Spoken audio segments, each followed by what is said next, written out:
안녕하십니까. 원영의정의 명리산책 박의정입니다.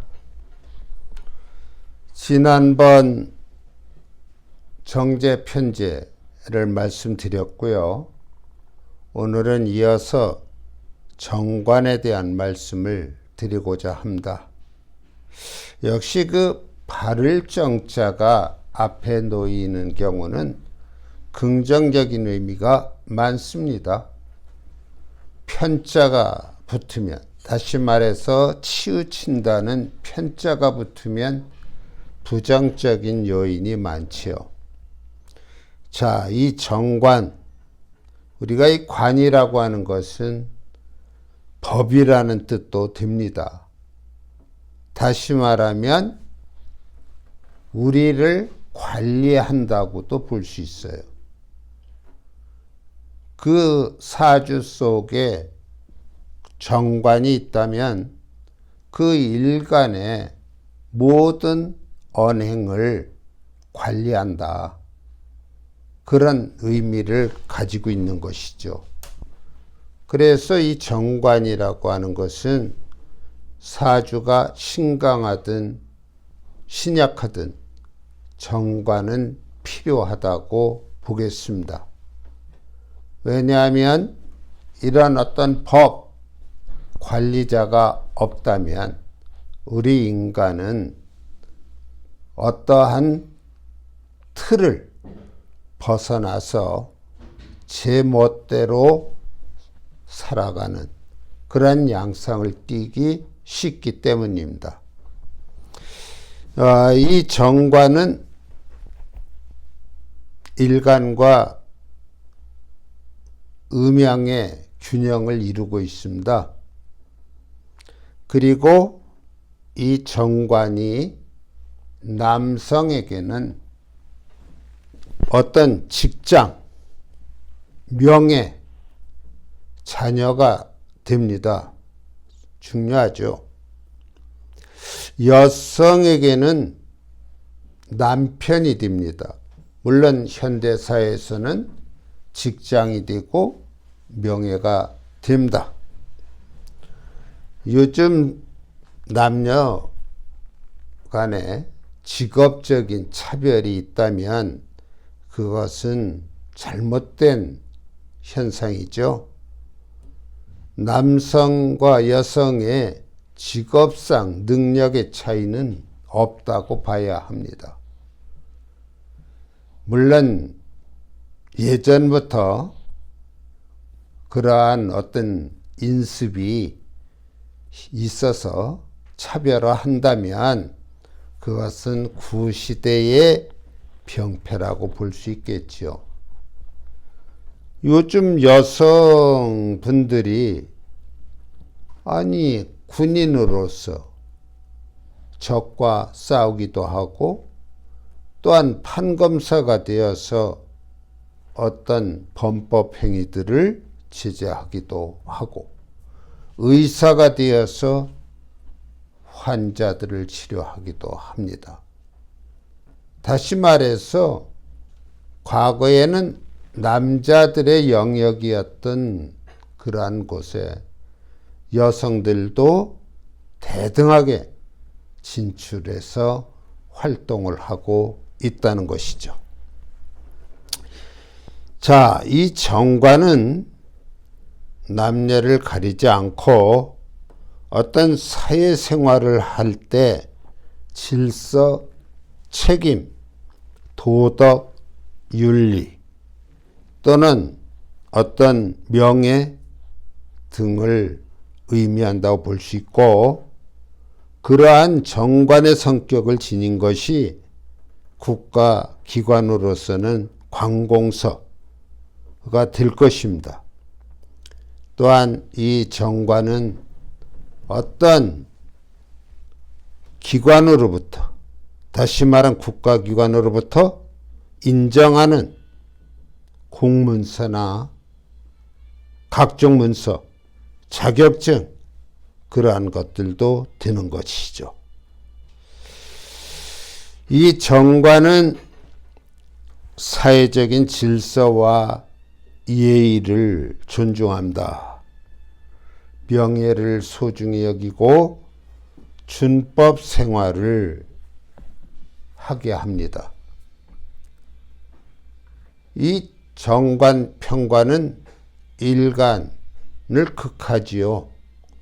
비경겁 또한 마찬가지입니다만, 그래서 이 정관이 있음으로 인해서 사회적인 어떤 질서, 가정에서의 질서, 가정에서 특히 어떤 효도나 자녀에게 자상한 부모가 되게 하는 거, 이런 게 다 정관이 있기 때문에 가능하다고 볼 수 있습니다.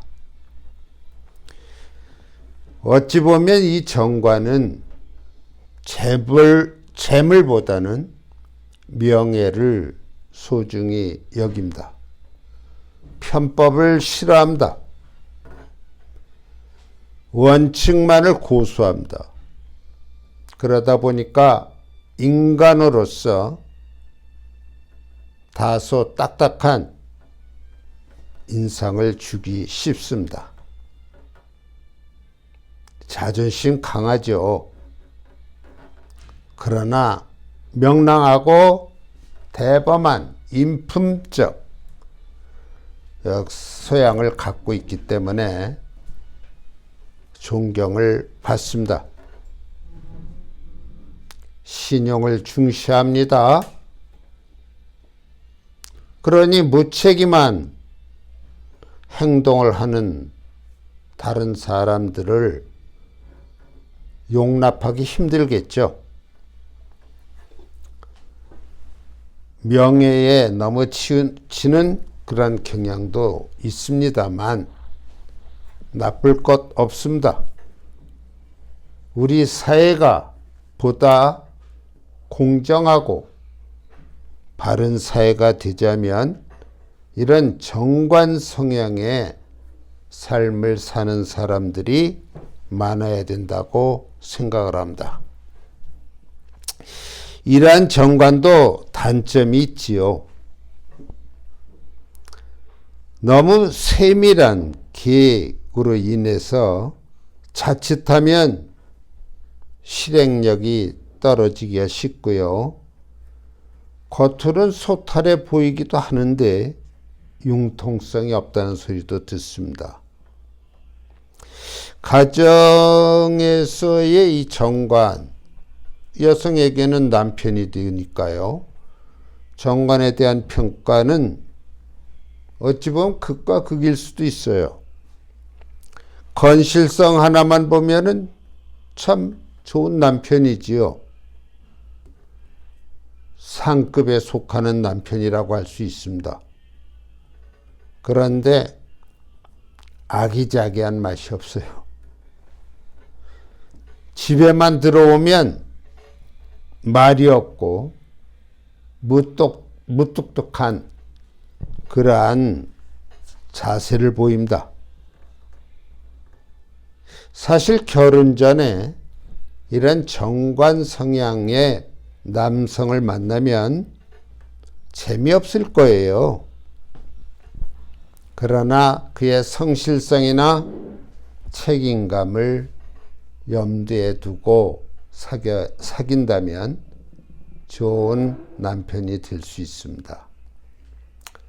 만일에 여성이 이런 정관의 성향을 띠고 있다면 그는 현모양처라고 하는 의미의 아내가 될 것입니다. 가정을 운영함에 있어서 실책을 범하는 일이 없어요.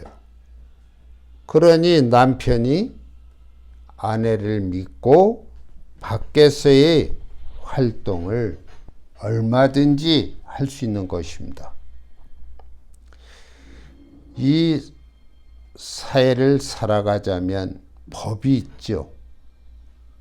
그 법은 우리 인간이 지키라고 있는 것입니다. 그 법에 어긋나는 위법적인 그러한 행위를 했을 땐 역시 강한 제재가 들어오기도 합니다. 예전에 제가 고향에서 어린 시절을 보면은 그 당시에는 여성들이 사회적으로 그렇게 대등한 인식을 갖고 있지 않던 시대입니다. 그런데 남편이 있는, 그러니까 정관이 있는 것이죠. 그러한 여성에게는 어느 누구도 함부로 대하지 못하고 어떤 여자라고 해서 무시하지도 않았습니다. 그런데 남편과 사별을 했거나 또는 이혼을 한 그러한 여성은 그런 정당한 대우를 받지 못하는 면들이 있었어요. 그건 제가 생각할 때 이 정관이 그 사람을 관리해 주는 것인데, 정관이 없다 보면 어떠한 사회적인 윤리나 그 틀로부터 벗어나는 모습을 보이기 때문에 그러한 인식이 있었던 게 아닌가 하는 생각도 듭니다. 여하튼 정관은 신강하거나 신약하거나 사주 속에 하나 정도는 있는 것이 좋습니다. 극을 받는 불편함은 있지만 그것이 내 삶의 바른 길을 이끄는 그러한 정도를 걷게 하는 요인이 되기 때문입니다. 자, 오늘 정관에 대한 말씀을 드렸습니다. 다음 시간에는 편관에 대한 말씀을 드릴 것인데요. 역시 이 정관보다는 특이한 점들이 많이 나타날 것입니다. 오늘 강의 들어주셔서 감사합니다.